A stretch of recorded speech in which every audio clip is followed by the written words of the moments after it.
নমস্কাৰ, আজিৰ ভিডিঅ'টোত আমি প্ৰপ্ৰাইটাৰশ্বিপ বিজনেছ আৰু পাৰ্টনাৰশ্বিপ বিজনেছৰ বিষয়ে আলোচনা কৰিম। অৰ্থাৎ প্ৰপ্ৰাইটাৰশ্বিপ ফাৰ্ম আৰু পাৰ্টনাৰশ্বিপ ফাৰ্ম কি হয়, আমি প্ৰপ্ৰাইটাৰশ্বিপ আৰু পাৰ্টনাৰশ্বিপ ফাৰ্ম কেনেদৰে ৰেজিষ্ট্ৰেশ্যন কৰিব পাৰোঁ, সেই গোটেই প্ৰচিডিঅ'ৰ আজিৰ ভিডিঅ'টোত আমি আলোচনা কৰিম। চ' বলক আজিৰ ভিডিঅ'টো আমি আৰম্ভ কৰোঁ। পোনপ্ৰথমে আমি প্ৰপ্ৰাইটাৰশ্বিপ বিজনেছৰ পৰা আৰম্ভ কৰিম। প্ৰপ্ৰাইটাৰশ্বিপ বিজনেছ মানে হৈছে যি বিজনেছৰ অ'নাৰ এজন ছিংগল ব্যক্তি, যিবোৰ বিজনেছৰ অ'নাৰশ্বিপ আৰু মেনেজমেণ্ট এজন ব্যক্তিৰ সৈতে জড়িত হৈ থাকে, তেনে বিজনেছক আমি প্ৰপ্ৰাইটাৰশ্বিপ বিজনেছ বুলি ক'ব পাৰোঁ। প্ৰপ্ৰাইটাৰশ্বিপ বিজনেছ ৰেজিষ্ট্ৰেশ্যন আদাৰ বিজনেছ এণ্টিটি ৰেজিষ্ট্ৰেশ্যনৰ দৰে স্পেচিয়েল এক্ট নাথাকে। যেনে পাৰ্টনাৰশ্বিপ ফাৰ্মৰ ক্ষেত্ৰত আমি ইণ্ডিয়ান পাৰ্টনাৰশ্বিপ এক্টৰ আণ্ডাৰত ৰেজিষ্টাৰ কৰিব পাৰোঁ, নাইবা কোম্পেনীছৰ ক্ষেত্ৰত আমি কোম্পেনীজ এক্টৰ অধীনত ৰেজিষ্টাৰ কৰিব পাৰোঁ।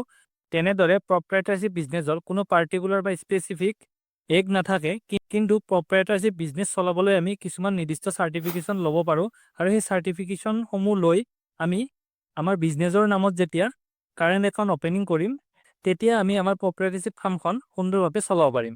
প্ৰপ্ৰাইটাৰশ্বিপ ফাৰ্মৰ ক্ষেত্ৰত আমাৰ বিজনেছৰ নামত এক্সট্ৰা পান কাৰ্ডৰ প্ৰয়োজন নহয়। যিজন ব্যক্তি বিজনেছটোৰ অ'নাৰ হয়, সেই ব্যক্তিৰ ইণ্ডিভিজুৱেল পানখনকে আমি প্ৰপ্ৰাইটাৰশ্বিপ বিজনেছত ব্যৱহাৰ কৰিব পাৰোঁ। আৰু লগতে আমি কিছুমান চাৰ্টিফিকেশ্যন যেনে উদ্যম ৰেজিষ্ট্ৰেশ্যন, ট্ৰেড লাইচেন্স, বা যদি আপোনাৰ বিজনেছটো GST কেটেগৰীত পৰিছে GST ৰেজিষ্ট্ৰেশ্যন, বা আপোনাৰ বিজনেছটো যদি কমাৰ্চিয়েল ইষ্টাব্লিছমেণ্টৰ আণ্ডাৰত পৰিছে শ্বপ এণ্ড ইষ্টাব্লিছমেণ্ট লাইচেন্স। চ' এইসমূহ চাৰ্টিফিকেশ্যনৰ যিকোনো দুটা চাৰ্টিফিকেশ্যন লৈ আমি আমাৰ বিজনেছৰ নামত এটা কাৰেণ্ট একাউণ্ট বনাব পাৰোঁ, আৰু আমাৰ বিজনেছটো এজ এ প্ৰপ্ৰাইটাৰশ্বিপ ফাৰ্ম হিচাপে আমি সুন্দৰভাৱে চলাব পাৰোঁ। এতিয়া আমি পাৰ্টনাৰশ্বিপ বিজনেছৰ বিষয়ে আলোচনা কৰিম। দুজন বা তাতোকৈ অধিক ব্যক্তি যেতিয়া একেলগ হৈ এটা বিজনেছ কৰে, তেনে বিজনেছক আমি পাৰ্টনাৰশ্বিপ বিজনেছ বুলি ক'ব পাৰোঁ। ইণ্ডিয়াত partnership business Indian partnership act 1932 অধীনত পৰিচালিত হয়। ইণ্ডিয়াত পাৰ্টনাৰশ্বিপ বিজনেছ আমি দুই ধৰণে চলাব পাৰোঁ। প্ৰথমতে আমি as a non registered partnership firm হিচাপে চলাব পাৰোঁ আমাৰ পাৰ্টনাৰশ্বিপ ফাৰ্মখন, আৰু দ্বিতীয় মেথডটো হৈছে ষ্টেট গভৰ্ণমেণ্টৰ ROF অৰ্থাৎ ৰেজিষ্টাৰ অফ ফাৰ্মছৰ অধীনত আমাৰ ফাৰ্মখন ৰেজিষ্টাৰ কৰিও আমি চলাব পাৰোঁ। কিন্তু যদি আপুনি পাৰ্টনাৰশ্বিপ ফাৰ্মৰ সকলো বেনিফিট ল'ব বিচাৰে, তেনে ক্ষেত্ৰত ষ্টেট গভৰ্ণমেণ্টৰ ROFৰ সৈতে আপোনাৰ পাৰ্টনাৰশ্বিপ ফাৰ্মখন ৰেজিষ্টাৰ কৰাটো অতিকৈ প্ৰয়োজনীয়। এতিয়া আমি দুইটা মেথডৰ বিষয়ে আলোচনা কৰিম, অৰ্থাৎ as a non registered partnership firm হিচাপে আমি কেনেদৰে ফাৰ্মখন বনাব পাৰোঁ, আৰু ROFৰ সৈতে ৰেজিষ্ট্ৰেশ্যন কৰি আমি আমাৰ ফাৰ্মখন কেনেদৰে বনাব পাৰোঁ। নন ৰেজিষ্টাৰ্ড পাৰ্টনাৰশ্বিপ ফাৰ্ম বনাবলৈ পোনপ্ৰথমে আমি আমাৰ পাৰ্টনাৰশ্বিপ বিজনেছটোৰ বাবে পাৰ্টনাৰশ্বিপ ডিড এখন প্ৰিপেয়াৰ কৰিব লাগিব। তাৰপিছত আমি সেই ডিডখনৰ সহায়ত আমাৰ বিজনেছটোৰ বাবে এখন পেন কাৰ্ডৰ বাবে এপ্লাই কৰিব লাগিব। পেন কাৰ্ড অহাৰ পাছত আমি আমাৰ বিজনেছৰ বাবে পাৰ্টনাৰশ্বিপ ডিড আৰু পান কাৰ্ডখনৰ সহায়ত এটা কাৰেণ্ট একাউণ্ট অপেনিং কৰি আমাৰ ব্যৱসায়টো ৰান কৰিব পাৰোঁ। এই মেথডটোৰে বনোৱা পাৰ্টনাৰশ্বিপ ফাৰ্মক আমি নন ৰেজিষ্টাৰ্ড পাৰ্টনাৰশ্বিপ ফাৰ্ম বুলি ক'ম।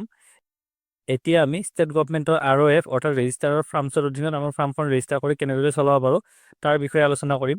ROFৰ সৈতে পাৰ্টনাৰশ্বিপ ফাৰ্ম ৰেজিষ্ট্ৰেশ্যনৰ প্ৰচিডিঅ'ৰ ষ্টেট লৈ অলপ ডিফাৰেণ্ট হ'ব পাৰে। মই ইয়াত আছামত ROFৰ সৈতে পাৰ্টনাৰশ্বিপ ফাৰ্ম ৰেজিষ্ট্ৰেশ্যনৰ প্ৰচিডিঅ'ৰৰ বিষয়ে এই ভিডিঅ'টোত দেখুৱাই দিম। তাৰ বাবে আমি প্ৰথমতে আমাৰ ব্যৱসায়টোৰ বাবে এখন পাৰ্টনাৰশ্বিপ ডিড প্ৰিপেয়াৰ কৰিব লাগিব। তাৰ পাছত আমি পান কাৰ্ডৰ বাবে আবেদন কৰিব লাগিব। পান কাৰ্ডৰ বাবে আবেদন কৰাৰ পাছত আমি আমাৰ ব্যৱসায়টো যদি GST কেটেগৰীত কৰিছে, আমি GST ৰেজিষ্ট্ৰেশ্যন কৰিব লাগিব। তাৰ পাছত আমাৰ বিজনেছটো যদি ফাৰ্মখনৰ নিজৰ মাটিত আছে, তাৰ বাবে আমি লেণ্ড ডকুমেণ্ট হিচাপে জমাবন্দী ছাবমিট কৰিব লাগিব। আৰু যদি আমাৰ পাৰ্টনাৰশ্বিপ ফাৰ্মখন এজ এ ৰেণ্টেড চলাই থকা হৈছে, তেতিয়া আমি লেণ্ড অ'নাৰৰ জমাবন্দী কপি আৰু ৰেণ্ট এগ্ৰিমেণ্ট প্ৰিপেয়াৰ কৰিব লাগিব। তাৰ পাছত ফৰ্ম 1 বুলি এখন ফৰ্ম থাকিব, সেই ফৰ্মখন আমি ফিল কৰিব লাগিব, আৰু সেই ফৰ্মখনত আমাৰ ব্যৱসায়িক ডিটেইলছ লগতে আমাৰ পাৰ্টনাৰছৰ সম্পূৰ্ণ ডিটেইলছ ফিল কৰিব লাগিব, আৰু উইটনেছ হিচাপে এজন জুডিচিয়েল মেজিষ্ট্ৰেট নাইবা চাৰ্টাৰ্ড একাউণ্টেণ্টৰ ছিগনেচাৰ কৰিব লাগিব। এই গোটেইখিনি ডকুমেণ্ট প্ৰিপেয়াৰ কৰাৰ পাছত আপোনালোকে eodbassam.gov.in পৰ্টেলত গৈ এটা চিটিজেন একাউণ্ট ক্ৰিয়েট কৰিব লাগিব, আৰু তাৰ পাছত ছাৰ্ভিচেছ ছেকশ্যনত গৈ প্ৰথমতে কমন এপ্লিকেশ্যন ফৰ্ম ফিল কৰিব লাগিব। আৰু কমন এপ্লিকেশ্যন ফৰ্ম ফিল কৰাৰ পাছত আপোনালোকে UBIN নাম্বাৰ লাভ কৰিব। তাৰ পাছত আকৌ ছাৰ্ভিচেছ ছেকশ্যনত গৈ partnership farm registration under Indian partnership act 1932 বুলি এখন ফৰ্ম পাব। সেই ফৰ্মখন অপেন কৰি তাতে বিচৰা সম্পূৰ্ণ তথ্য দিব লাগিব, আৰু লগতে আমি আলোচনা কৰা ডকুমেণ্টখিনি আপলোড কৰি ছাবমিট কৰিব লাগিব। আজিৰ ভিডিঅ'টো আমি ইমানতে সামৰণি মাৰিছোঁ। পাৰ্টনাৰশ্বিপ ফাৰ্ম আৰু প্ৰপ্ৰাইটাৰশ্বিপ ফাৰ্ম ৰেজিষ্ট্ৰেশ্যন ৰিলেটেড যদি আপোনালোকৰ কিবা কুৱেৰি আছে, ডেছক্ৰিপশ্যনত আমাৰ যোগাযোগ নম্বৰ দিয়া হৈছে, আমাক যোগাযোগ কৰিব পাৰে। আজিৰ ভিডিঅ'টো আমি ইমানতে সামৰণি মাৰিলোঁ।